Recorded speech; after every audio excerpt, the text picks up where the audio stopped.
Editora Árbol de la Vida presenta Alimento Diario, serie Los Ministros del Nuevo Pacto. Título: Embajador de Cristo.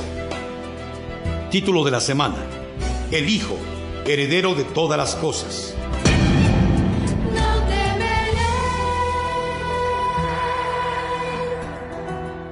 Viernes: la perfecta y eterna obra de redención. Leer con oración. De otra manera le hubiera sido necesario padecer muchas veces desde el principio del mundo. Pero ahora, en la consumación de los siglos, se presentó una vez para siempre para el sacrificio de sí mismo, para quitar de en medio el pecado. Hebreos 9:26. En la parte final de Hebreos 1:3 leemos: habiendo efectuado la purificación de nuestros pecados por medio de sí mismo, se sentó a la diestra en la majestad de las alturas.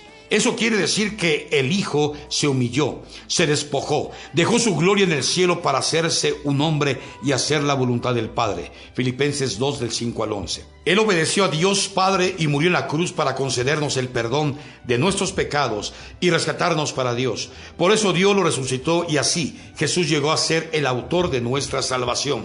A pesar de haber hecho eso en el tiempo, todo lo que hizo en carne Jesús lo ofreció a Dios por el Espíritu Eterno. Hebreos 9:14. Eso quiere decir que toda su obra y lo que realizó fueron insertadas en la eternidad y tienen valor para siempre.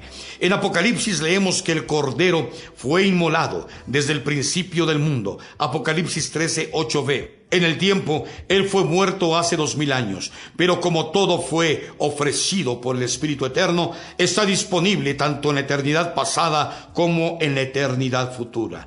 Ahora podemos entender los pasajes del libro a los Hebreos que afirman que el Señor realizó la redención de una vez para siempre. Hebreos 7:27, 9:12, 26:28, 10, 2 y 10.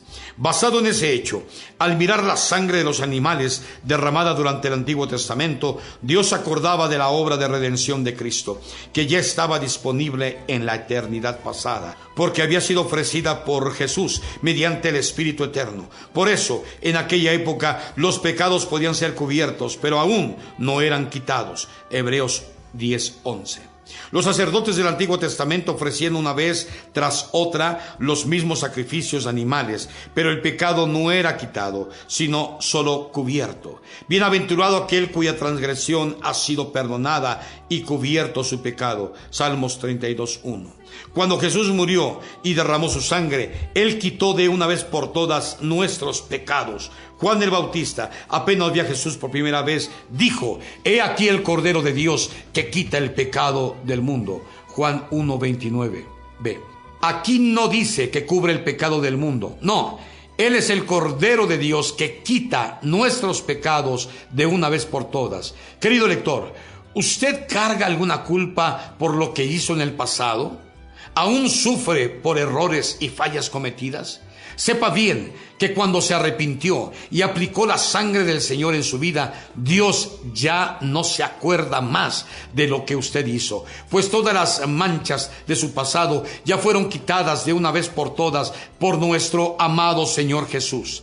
Eso es simplemente maravilloso y libertador. De aquí en adelante espero que usted se sienta más aliviado y ligero. No cargue sus fallas en las espaldas. Jesús ya lo alivió de ese peso. No dude, solo crea. Pero Cristo, habiendo ofrecido una vez para siempre un solo sacrificio por los pecados, se ha sentado a la diestra de Dios. De ahí en adelante, esperando hasta que sus enemigos sean puestos por estrado de sus pies. Porque con una sola ofrenda hizo perfectos para siempre a los santificados. Hebreos 10, del 12 al 14. Gloria a Dios, todo lo que Jesús hizo es perfecto, no tiene falla, y estamos siendo santificados por su obra. Por eso, apenas concluyó su obra, Él pudo sentarse a la diestra de Dios, a la diestra de la majestad en las alturas. 1:3b. La obra del Hijo de Dios fue perfecta porque Él estaba completamente vinculado y bajo el comando del Padre. Él nunca hacía algo que no se originara en el Padre, y Jesús le respondió: mi Padre hasta ahora trabaja y yo trabajo. Juan 5:17. El Padre es el origen, es quien comanda. Si el Padre se detiene, el Hijo se detiene. Si el Padre trabaja, el Hijo trabaja. Esa es la relación entre el Padre y el Hijo. El Hijo no hizo nada solo. Versículo 19. Él no habla nada de sí mismo, sino tiene su propia doctrina, no tiene su propia enseñanza, ni su propio juicio, ni tampoco busca su propia gloria. Versículo 30, capítulo 7, versículos 16 al 18. Ese es el camino que debemos andar. Necesitamos aprender de nuestro Señor Jesucristo mientras Él vivía aquí en la tierra. Seamos sencillos y obedezcamos en todo a nuestro Padre. Alabado sea el Señor.